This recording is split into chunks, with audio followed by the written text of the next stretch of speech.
All right. We'll give it just another minute, in case anybody else jumps on. All right.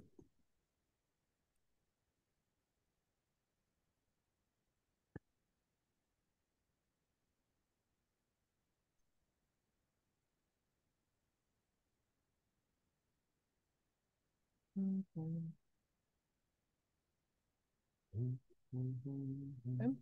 We'll go ahead and get started, if you're ready, Coach.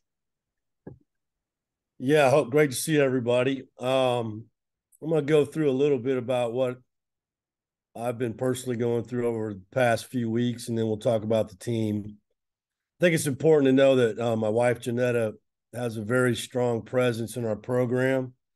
She doesn't seek the spotlight, and she doesn't really want it. So she's really not very appreciative of the videos I put on her on Twitter, but I do think it helps people to see where she's at and where she's come from. Um, I've only heard my wife's voice one time in 34 years at a game, and she said her actual words were, "Come on, Stripes." It shocked me so bad I turned around and looked because I had never ever heard her voice ever at a game. She loves our players. She loves our families. She loves the players' families. She loves our staff. Um, not long ago, we were having a tough day, and the nurse was leaving the room and asked her if there was anything she or we needed, and she started crying and she said, "We don't need anything. We're used to helping people, not people helping us." And so that's really been her attitude as you know my wife for the past 34 years of being involved in college basketball. I'll share a funny story with you. I didn't When I was at Tennessee, I didn't try to get very many jobs when I was an assistant. I just felt like if somebody wanted to hire me, they'd hire me. But I was interested in the Louisiana Lafayette job. And John Curry had already left to go to Kansas State. So one day I called him and asked him if he could help me talk to, I think, a search person who was involved with it. So he did. He called me back and I said, "Well, what did you say?" And he said, "Well, I told him you have a great wife. She gets it." I said, "Are you serious? That's what you said about me? I can coach, I can recruit." Um, Obviously, I didn't get the job, nor did I get an interview. But I'm beginning to wonder if maybe that was the reason why I got the job here at Wake. Maybe it wasn't because of me, it was because of Janetta. Um, my family and I are very appreciative of the outpouring of prayers and well wishes we received since she had a stroke. I try my best to respond personally to everybody, but at times it's just not possible. Our lives changed on August 8th, on Tuesday, August 8th, when Jeanette had a stroke in Destin, Florida. I think most of you know I was in Kuwait at the time with Operation Hardwood with Jeff Jones, Tim Floyd, Kermit Davis, Pete Gillen, who was my roommate, Ed Conroy, Gary Stewart, Mitch Bonagero.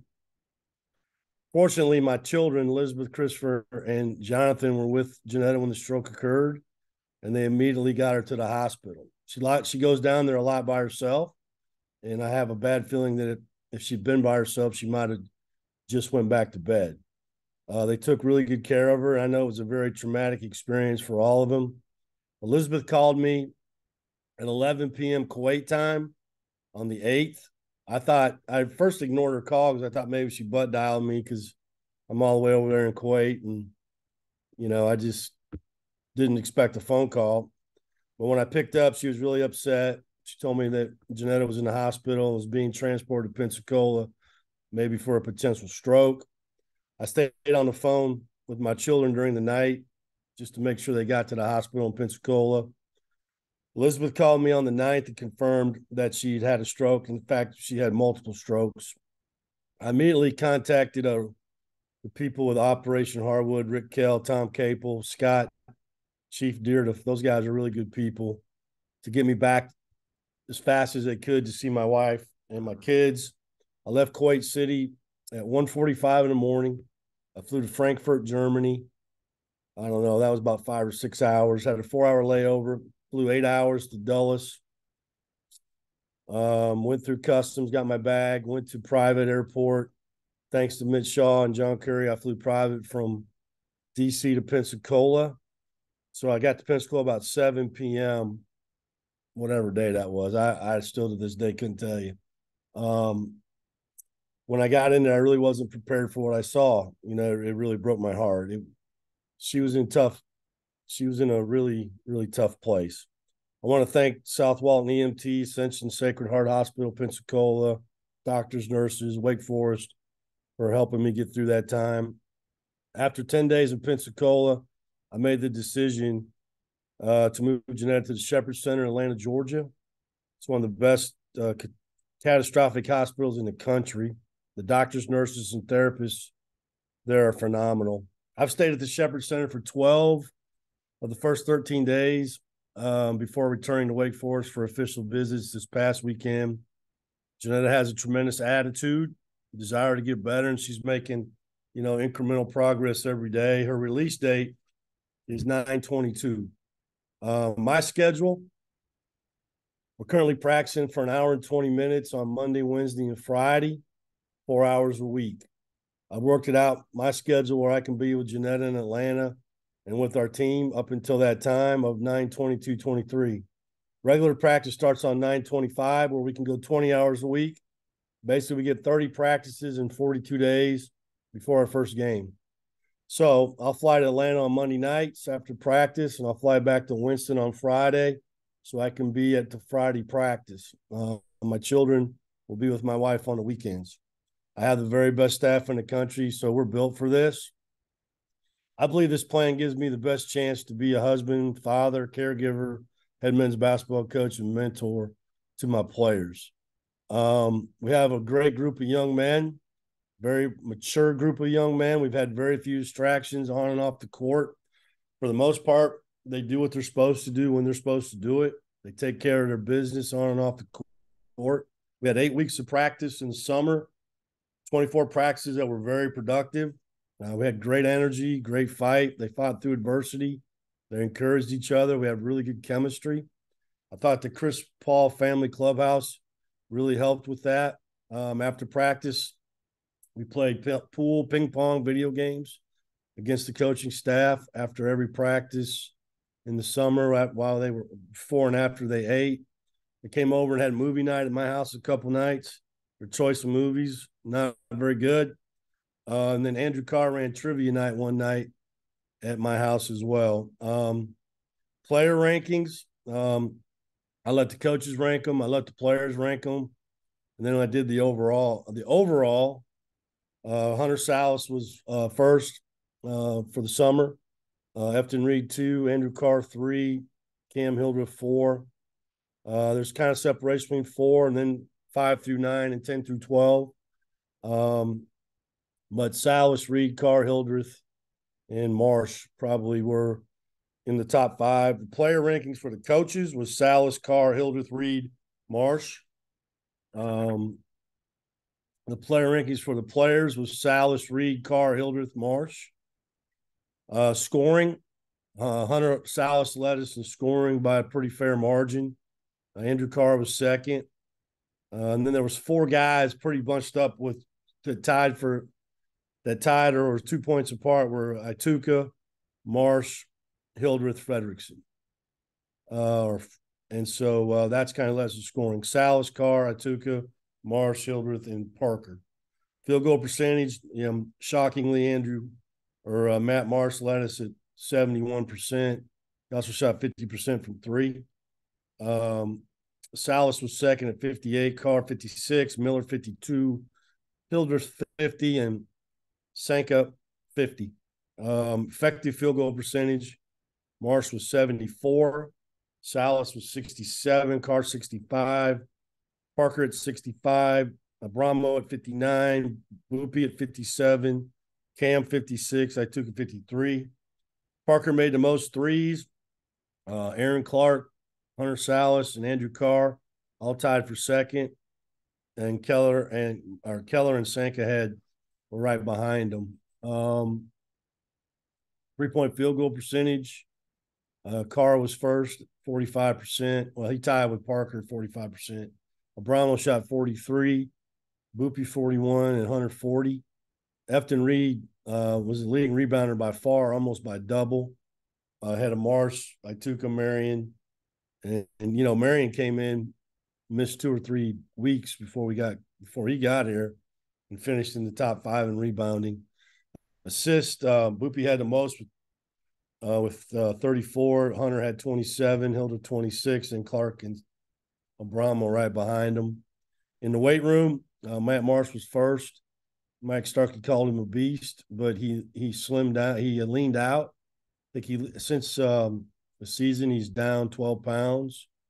Upton Reed was second. He leaned out and lost 12. Hunter Salas was third. He gained 10. Ituka had the most impressive summer in the weight room. Zhao, he lost 22 pounds, lost 8%. He's down 8% body fat, or lost 8% body fat. He's lighter, a lot more explosive. And Parker gained 12 pounds. He was fifth. And then Aaron Clark gained 12 pounds. Everybody else kind of maintained. In October, during fall break, I'm going to take the team to D.C. from October 11th to the 15th. I think it's a great chance for an educational trip. Plus, we're going to scrimmage Georgetown. We're going to go to the Black History Museum, Supreme Court, Capitol, maybe go bowling in the West Wing, Wake Washington. We're going to practice, obviously, in the mornings. That's why we're there. And then that'll culminate with a scrimmage against Georgetown, plus I believe the AC tournaments in DC this summer, or this in March. So it gives us a chance to get away. We're going to be out of school anyway. We get a chance to continue our education, plus play, a really, really good team, Georgetown, in a scrimmage. We're working on a charity game right now. It would be here in Lawrence Joel on the day after we play Florida State against a really good SEC team. It's not done yet, so I can't really give you any details. Hopefully something will happen with that this week. Andrew Carr's on 2 NCAA committees. I'm very proud of him. Kevin Dunn went to 21 European countries in 5 weeks. It's kind of like that movie, European Vacation, Chevy Chase. That'd be about what that probably was like with good old Kevin. I'm really proud of him. He's a great rep of our programs. I had Scott Howard in, and right before we left for break with the Denver Nuggets. It's one of the best things I think I've ever done. For 2 hours, he spoke to our team about the draft, what it means, how to get drafted, what they're looking for, on and on and on and on. It was very informative. I've known Scott for about 32 years. Obviously, I was in Operation Hardwood. The staff covered for me on Soldiers to the Sidelines at Fort Liberty, third week in August. They did a really good job. And so I don't have anything new on Efton. I'm not going to comment on it. When I get a ruling from the NCAA, I'll let you know. I'll open it up for questions. Steve, going through the process with Janetta, did it ever enter the equation or discussion of you taking a leave of absence and stepping away?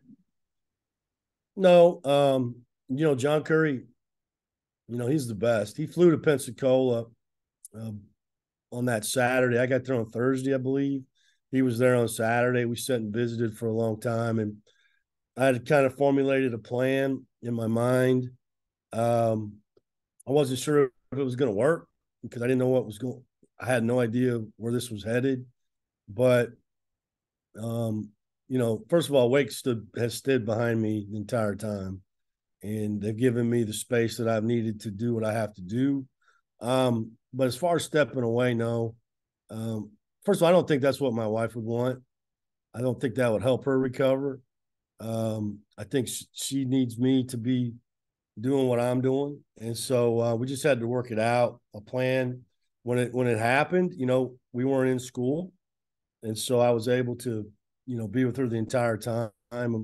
Now that we're in school, I've told you what my plans are, and I really feel like that's going to work. And so, it never really crossed my mind. Now, that's after seeing her progress, right? Now, had she not, then maybe we'd be having a different conversation. But as of today, no, that wasn't anything that crossed my mind. Steve, to follow up on that, you mentioned she would be getting out, I think, September 22nd.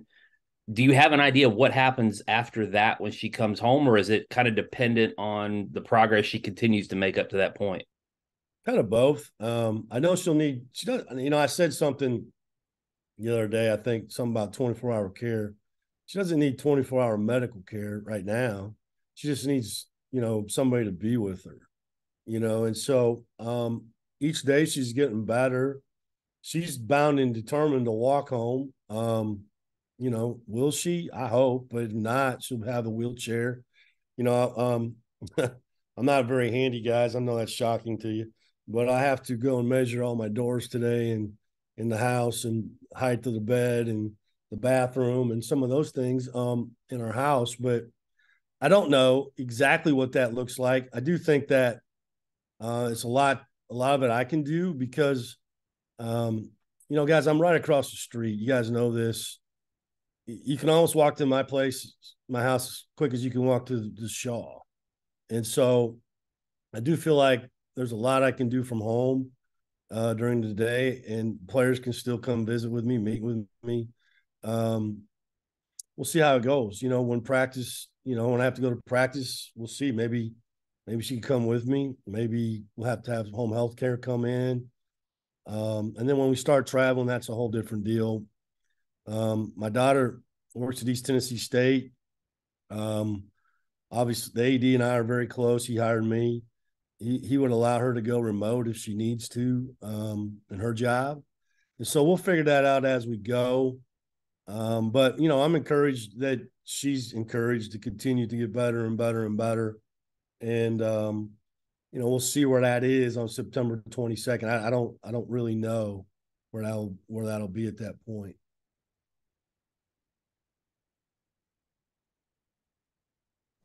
Steve, when you heard of the news last week with Stanford and Cal joining the league, were you satisfied at all with Commissioner Phillips saying that it would be West Coast travel ideally once every other year with Cal and Stanford?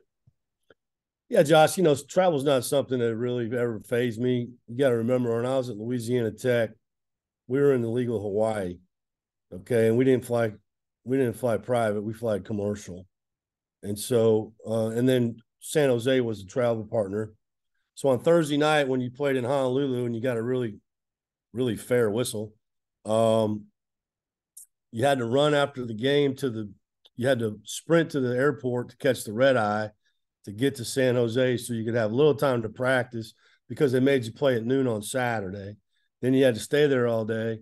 Then you had to fly home the next day all the way back to Ruston. So I've been through it. I don't really think that'll be the case at all, obviously, here.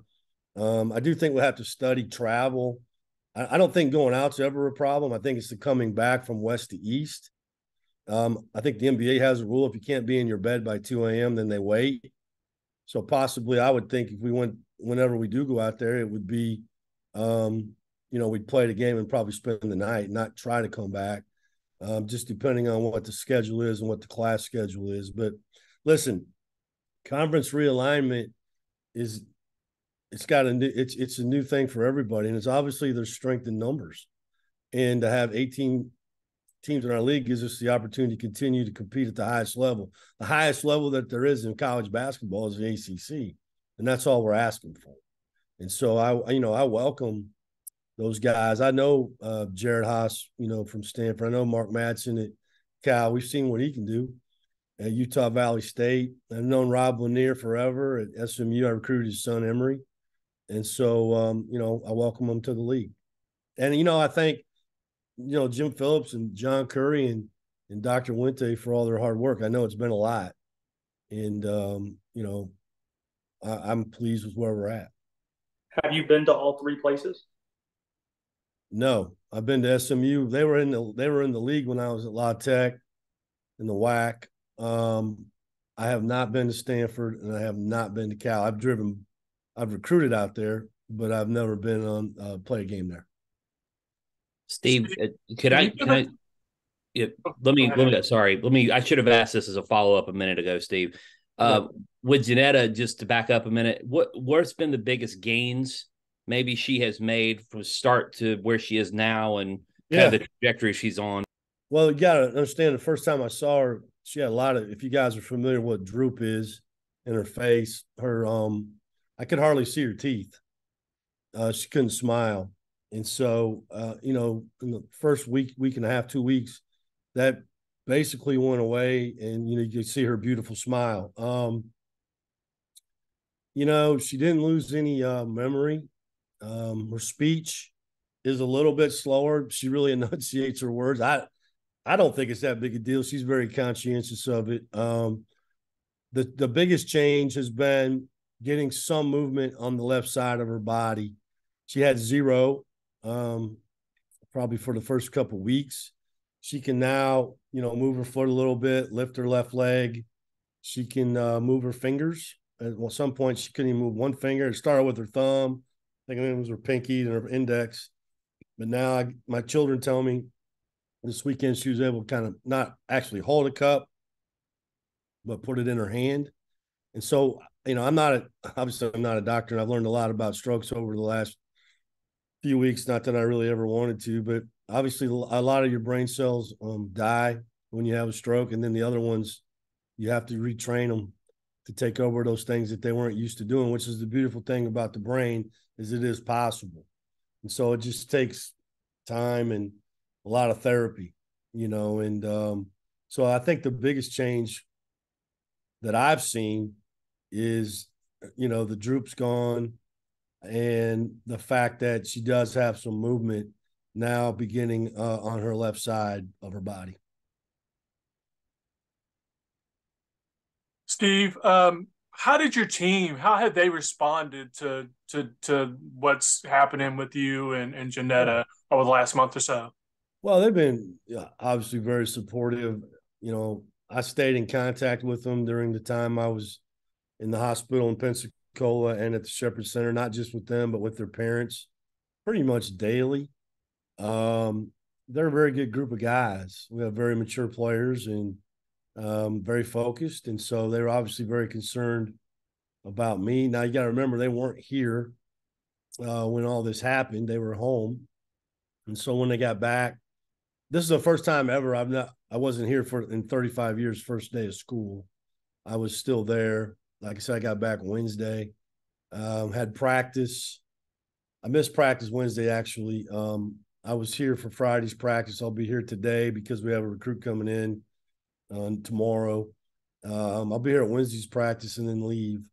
And so they've been great. We had Friday, we practiced, and it was, I'll tell you how competitive and how deep our team is. Wednesday's practice, which I wasn't here, I think it was Salas, Fredrickson, Hildreth, Carr, Reed, Clark, whipped in a 20-minute scrimmage, like a 20-minute half. Miller, Ituka, Abramo, Keller, Marsh, Marion. And then on Friday, they returned the favor when I was here. And so, they've got a great competitive spirit. I'm sure they're concerned for my wife. She bakes some cookies all the time. They're at the house a lot, so they know her, but we'll get through it. And hopefully on September 22nd, we'll have her back in town and everything will be a little bit more back to normal.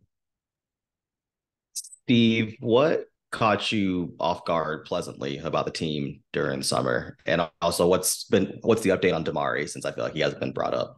Yeah. Defensively, we're really good. But that's because we're longer. And I think Hunter is one of the better defenders maybe I've ever coached. And then Cam taking that step, those guys both have size. Listen, Ty and Davian were great players, but they were also small, and so sometimes that caused problems defensively. Efting protects the rim. Matt's gotten more adept at it. Andrew's blocking shots. Marcus is blocking shots. So I'd say those things probably jump out at me. I think Damari took a step back when he went home. I had a long talk with him on Wednesday. He's a little behind. And so, I don't know when that'll be. We like to say it's October, but I don't know if it will be now. It just depends on him and how much he can catch up. And so he's working at it. He was working at it hard this week when I was here. He'll be back at it again this week. And, it's a tough injury. And so, he's out there shooting and doing some things, but that's a long ways from being able to go ahead and get back to playing live basketball.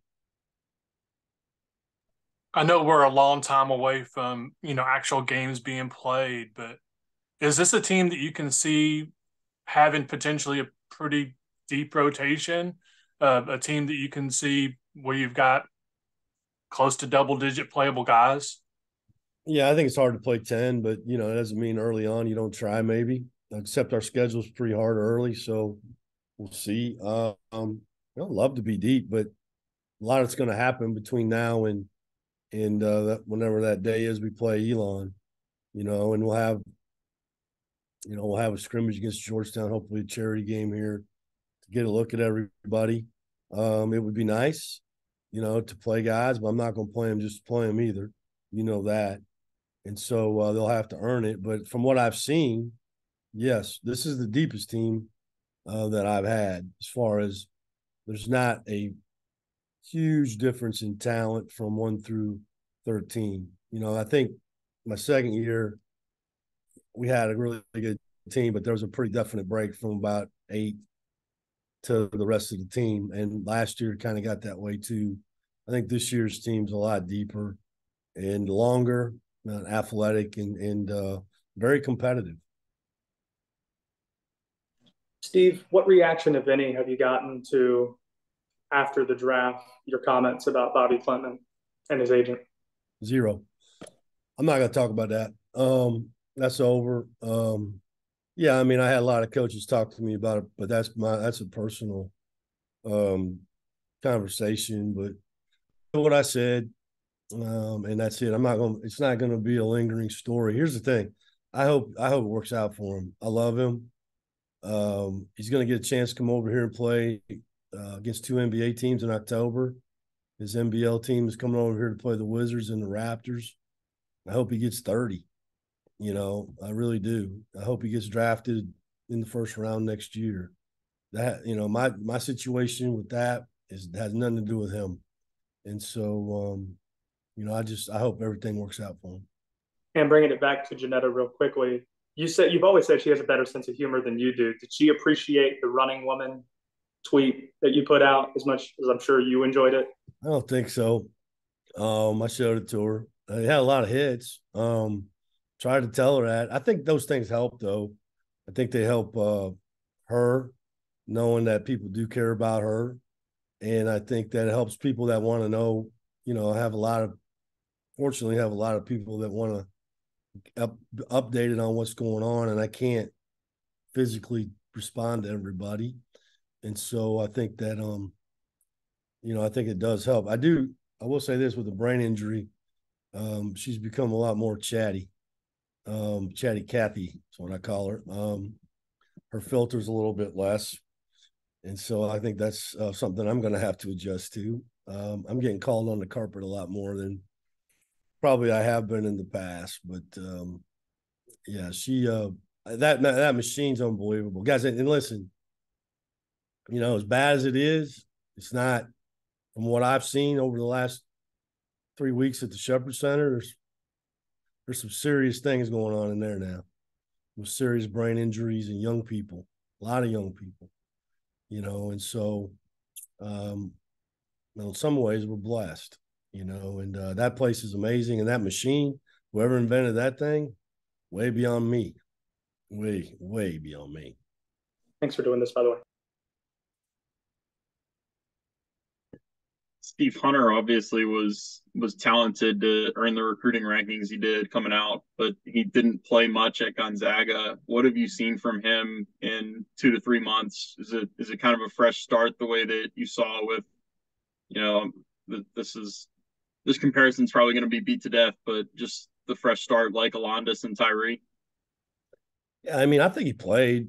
He played significant minutes. It's not like he maybe didn't start, but he played a lot. And Hunter's just a super, super guy. If you've met him, he's got a great personality, very humble.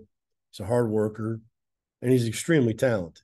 And he's been very well coached, not only by his high school coach, Tim Cannon, who I know real well, but also Mark Few. And so, he gets it. He's got, again, great feet defensively. He can guard any position, playing him at the point. a lot. We'll play him some off the ball. You know, they're all different. You know, Ty and Landis and Hunter are all different people. Hunter's very unselfish. He passes up a lot of shots sometimes. I like to get on him about, hey, you got to shoot it. But he's a winner. He's a winner. And I like that about him. And, you know, he's somebody that his teammates like him. And I think that's important too. And so I don't know. I'm not going to try to compare him, but, you know, I think that he's got a chance to have a great year. Steve, with Zhao, it was, I feel like, a tough 12 months, but his name came up a few times. What's it been like within the last few months, and what kind of role is he going to play this year? Yeah, you know, he's trying to find his way, Cam. You know, I thought he really came on about the last 2 or 3 weeks of summer. Like, I really noticed him. Like, listen, of the guys on our team, probably him, Cam, and Hunter can get in the lane better than probably anybody right now. He can get in the lane. I don't know if anybody could keep Zhao from getting in the lane. It's his decision making once he does. And so it's been a process for him that he played at not where did he play at Marist. You know, he can get to the rim and finish those plays. You can't do that in our league all the time. And so there's a fine line between getting there, playing off two, shot fake, kick it out. He's a natural born scorer. So sometimes his instincts are to go score, which is fine. But he's got to find that fine line between scoring and being a drive kick swing guy. And so I thought he's gotten better and better at that. He's in incredible shape, elite condition right now, which has really helped him. You know, the knee injury was hard for him. Not only was it, hard on his knee, but it put weight on him. And so credit to him for doing the things he had to do on and off the court to get where he's at today. And, he's competing like everybody else for playing time.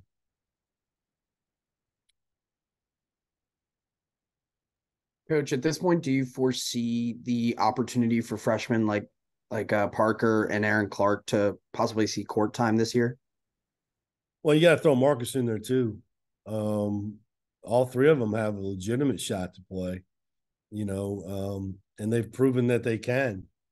And, it's just a matter of the next, we got about 4 weeks here before we start full practice. And then we got about, like I said, 30 practices before we play. So we'll see. But, there is some separation at the top. And if there's not, then we'd have a problem. I mean, those guys are returners. I mean, Keller's playing well. Keller had an unbelievable day Friday. He shot it, rebounded it, played hard, looked great. And help lead his team to, like I said, on Wednesday, Salas, Fredrickson, Hildreth, Carr, Reed, Clark, Whipped, Miller, Ituka, Sanka, Keller, and Marsh Marion. And then they returned the favor on Friday. And I was here for that. And so, they can. It's wide open, and they just got to continue to get better. Parker's not a one-dimensional player. Everybody, he is a great three-point shooter, trust me. I mean, elite. But he's got wiggle too, and he can put it on the floor. He's gotten stronger. He's very confident. Aaron is competitive. Okay, now you got some D-O-double-G in him. And he drives it. He shoots three. He's tough. You look at that. You like that kind of D-O-double-G? Snoop Dogg? I always thought it was D-A-W-G. But no, D-O-double-G. That's that Georgia shit. And then Marcus is elite rebounder. Like 2 hands over the rim. Go get it. Great. His body for a freshman, he's going to be good. And I'll tell you this, the last play of Friday was a rebound, a 2-handed rebound at about 11 feet, maybe more, Matt Marsh over the rim with 2 hands, pulling that thing down. That was impressive to me. And so, I think those guys got as good a chance as anybody. I mean, Sorry. Bramo's played really well. Bramo's a great defender. Again, coached by who? Mick Cronin. Bramo dives on the floor for loose balls, takes pride in his defense, shoots the three. Got to slow him down a little bit off the ball screen, but can drive it. Very competitive and wants to play. And so we got a lot of competition. With that in mind, Coach, about the dogs of the team, are they starting to become some of those leadership role players for these guys? Well, Andrew stepped up in that department. He talked to me in the spring about that privately, and has taken that role, that mantle. I think Cam has done that. Cameron Hildreth, which you would want for somebody who's now going into his third year. He's taken some leadership a lot, especially during practice. You know, Hunter's a little quieter, but leads by example. I thought Boopy Miller the last 3 or 4 weeks really took off too. A lot more vocal, competitive, can score it, can pass it. But I would say that the leaders in that respect, what you're asking me would probably, I would tend to say, be Andrew Carr and Cameron. I left somebody out. I knew I was leaving somebody out. I think Epton's probably one of the most verbal players I've ever coached. He talks the entire time in the right way in practice, and people look up to him. And he's very mature, smart, and so I would put those three. I apologize. I'm looking at the list: Carr, Reed, and Hildreth.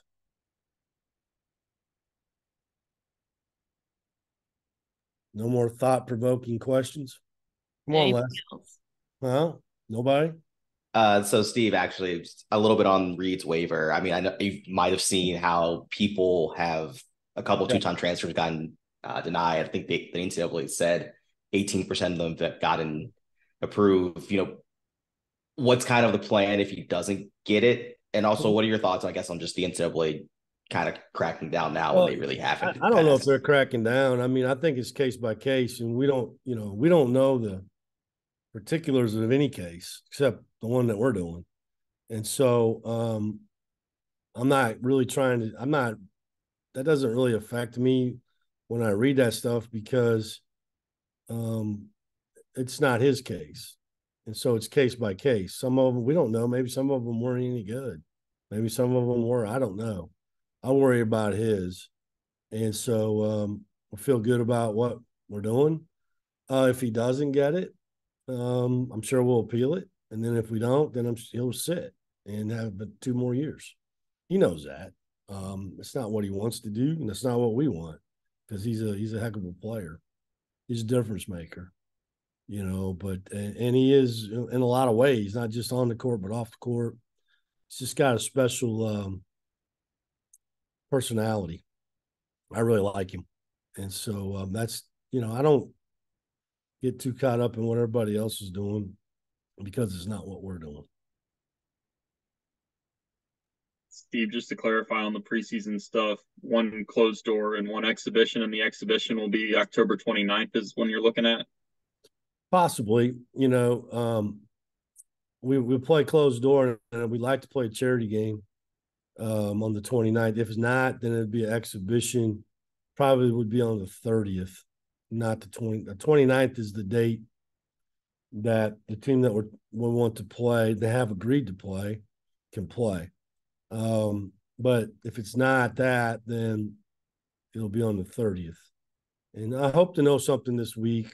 There's paperwork that has to be involved, and Darren Cadell and Lindsey Babcock are involved, and they're outstanding. And so we'll see if we can make it happen. It'd be a big weekend here with Florida State coming in for football, and then Sunday us playing a really, really good SEC team. And listen, we need that. First of all, we're trying to elevate the program, right? And so you got to play good people, and we got some really tough games early in that schedule, and so I think that would really, really help us to play some games like that, And so we'll see. Got a lot of help here with it, but it's not done yet. Anything else? Again, I appreciate everybody's support. I got, a lot of you guys have reached out to me and my family. That means a lot. Like I said, I've tried to respond, but sometimes it just gets a little overwhelming, and it's not. Sometimes it's just not possible. There is a Caring Bridge website you can go to for some updates and some pictures, but for me personally, this will probably be it until we start practice. So, again, good seeing you guys, and congrats to football. And Coach Smart went down to Florida and went undefeated. And Jen won yesterday, field hockey. I walked by there while they were playing. I think soccer won, women's soccer. We're off to Bobby's got, I think, something this week with men's soccer. So it's off to a great start, and look forward to a great fall. All right. That'll do it. All right. Thank you. Thanks, Coach. Thanks, Coach.